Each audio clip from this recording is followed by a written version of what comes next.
પોલીસે નકલી નોટો સાથે ઠગાઈ આચરનાર 2 આરોપીઓને ઝડપી પાડ્યા હતા। સારોલી પોલીસ મથકનો સ્ટાફ પેટ્રોલિંગમાં હતો ત્યારે બાતમીના આધારે ચિલ્ડ્રન બેંક ઇન્ડિયા લખેલ 400 નોટોના 4 બંડલ સાથે 2 આરોપીઓ મનોહર બાલા રાજુ અને ફારૂક બેગને ઝડપી પાડ્યા હતા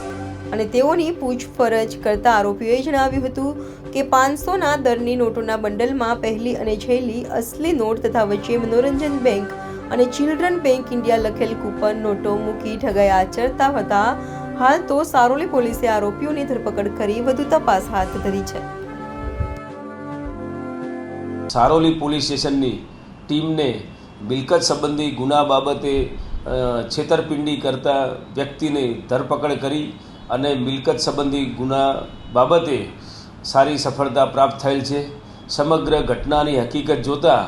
આ કામના આરોપીઓએ આગામી દિવાળીનો તહેવાર આવતો હોય અને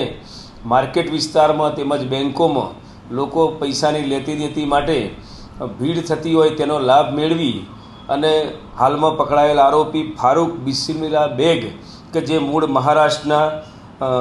જલગાંવ જિલ્લાનો વતની છે અને તે કુલ 8 બંડલ કે જેમાં ઉપર નીચે 500-500ના દરની સાચી ભારતીય ચલણની નોટ અને વચ્ચેના ભાગમાં પોતે